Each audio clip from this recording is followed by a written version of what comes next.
प्रिय विद्यार्थियों, आज हमारे अध्ययन का विषय है वाच्य।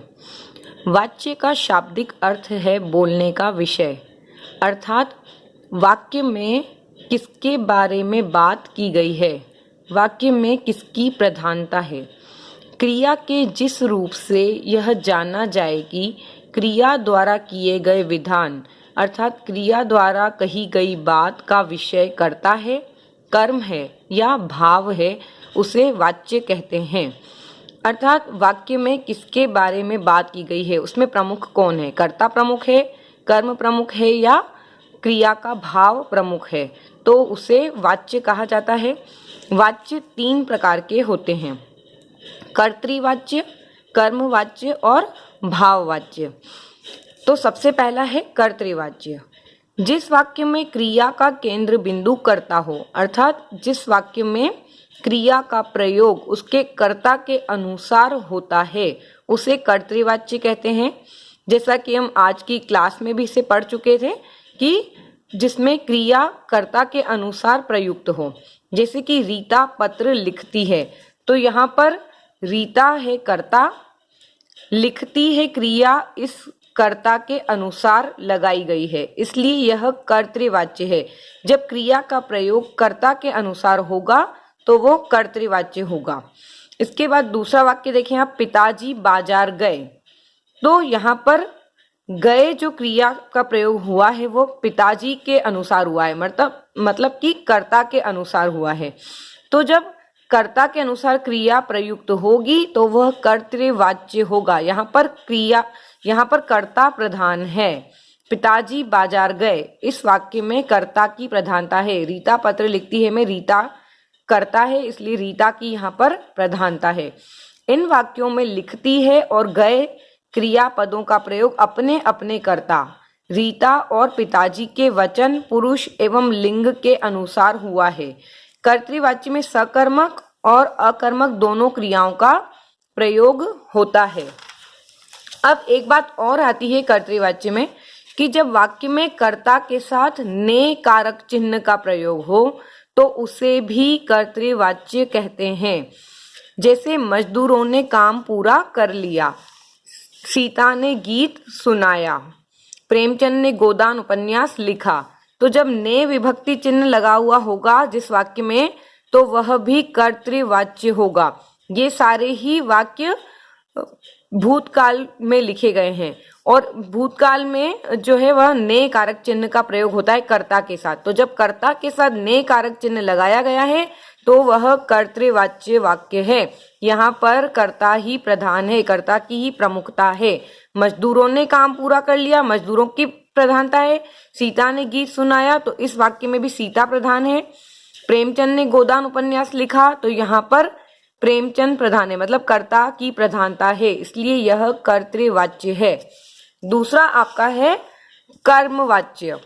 तो जिस वाक्य में क्रिया का प्रयोग उसके कर्ता के अनुसार न होकर उसके कर्म के अनुसार होता है, उसे कर्मवाच्य कहते हैं।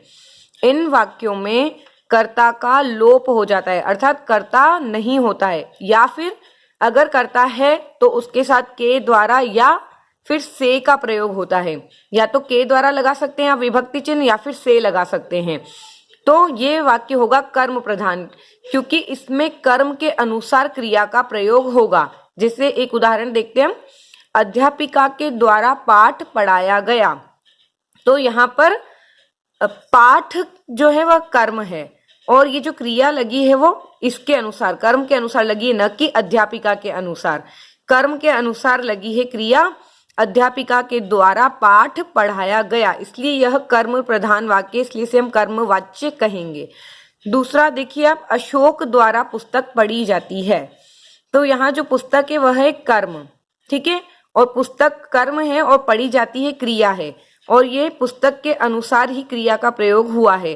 तो यहाँ पर भी ये क्या है, कर्मवाच्य है। अशोक करता है, यहाँ पर अध्यापिका करता है, लेकिन कर्ता के अनुसार कहीं भी क्रिया प्रयुक्त नहीं हुई है, उसके कर्म के अनुसार प्रयुक्त हुई है, अतः यह कर्मवाच्य है। इन वाक्यों में क्रिया पदों पढ़ाया गया व पढ़ी जाती है का प्रयोग उनके कर्मों, पाठ व पुस्तक के अनुसार हुआ है। तो कर्मवाच्य में सकर्मक क्रियाओं का प्रयोग होता है। ये मैंने आपको आज भी क्लास में बताया था कि जो कर्मवाच्य होगा उसमें केवल सकर्मक क्रियाएं ही प्रयुक्त होगी। सकर्मक क्रियाएं वो होती है जिसमें क्या का उत्तर आता है। जैसे कि रीता पत्र लिखती है, तो रीता क्या लिखती है? पत्र लिखती है। तो क्या का जब उत्तर आया है तो वह क्रिया है सकर्मक क्रिया, और जब क्या का उत्तर नहीं आता है तो वो क्रिया होती है अकर्मक क्रिया। तीसरा है आपका भाववाच्य। जिन वाक्यों में क्रिया का प्रयोग उसके कर्ता या कर्म के अनुसार न होकर उसके भाव के अनुसार होता है, उसे भाववाच्य कहते हैं। भाववाच्य में क्रिया का भाव ही मुख्य होता है, अर्थात वाक्य का जो भाव निकल के आ रहा है, वाक्य में जो क्रिया का भाव निकल के आ रहा है वही मुख्य होता है। मतलब क्रिया का प्रयोग न तो कर्ता के अनुसार होगा और न तो कर्म के अनुसार होगा, उसके भाव के अनुसार प्रयोग होगा। जैसे आप उदाहरण देखिए, मुझसे अब चला नहीं जाता। तो यहाँ पर मुझसे करता है लेकिन इसके अनुसार चला नहीं जाता, क्रिया का प्रयोग नहीं हुआ है। यहाँ पर भाव है, क्रिया का भाव है। जैसे कि मुझसे अब चला नहीं जाता, मतलब यहाँ पर असमर्थता व्यक्त हो रही है। हिरण से भागा नहीं गया, तो यहाँ पर हिरण करता है पर उसके अनुसार ये क्रिया प्रयुक्त नहीं हुई है, तो यहाँ प्रयुक्त हुई है भाव के अनुसार। तो क्रिया का जो भाव है उसी के अनुसार क्रिया प्रयुक्त होगी। मुझसे अब चला नहीं जाता, हिरण से भागा नहीं गया, उससे चुपचाप नहीं बैठा जा सकता। तो ये चला, भागा, बैठा, इस तरह से जब प्रयोग होगा तो वो होगा भाववाच्य। भाववाच्य में केवल अकर्मक क्रियाओं का ही प्रयोग होता है। तो आप जब इसमें देखेंगे कि जो कर्म है वह इसमें जो कर्म है वह बिल्कुल ही उसका उत्तर आपके पास नहीं आएगा। जैसे कि हम ने बोला मुझसे अब चला नहीं जाता, तो आप क्वेश्चन करेंगे क्या चला नहीं जाता, तो क्या का जब उत्तर नहीं आएगा तो वह होगा, वह है अकर्मक क्रिया। ठीक है।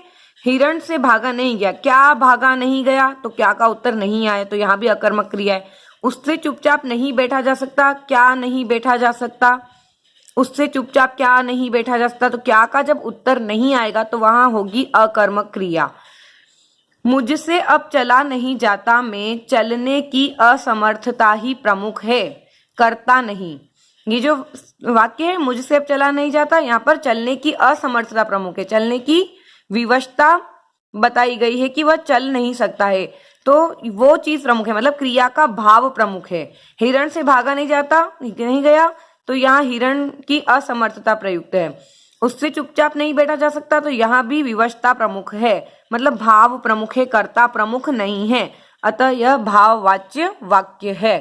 अब भाववाच्य के प्रयोग स्थल हम आपको बता देते हैं, जैसे कि प्रायः असमर्थता या विवशता प्रकट करने के लिए नहीं के साथ भाववाच्य का प्रयोग होता है। जैसे अब खड़ा तक नहीं हुआ जाता, मुझसे इस धूप में नहीं चला जाता, तो इस तरह से विवशता वाले वाक्य होंगे। या फिर दूसरा, जहाँ नहीं का प्रयोग नहीं होता वहां मूल कर्ता जन सामान्य होता है।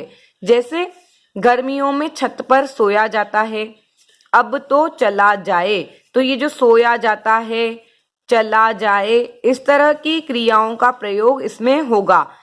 और इसमें कर्ता, यहाँ कर्ता नहीं है और न तो यहाँ पे नकारात्मक वाक्य है ये, फिर भी इसको हम भाववाच्य कहेंगे क्योंकि यहाँ पर देखिए भाव ही प्रमुख है। गर्मियों में छत पर सोया जाता है, सोया जाने का भाव।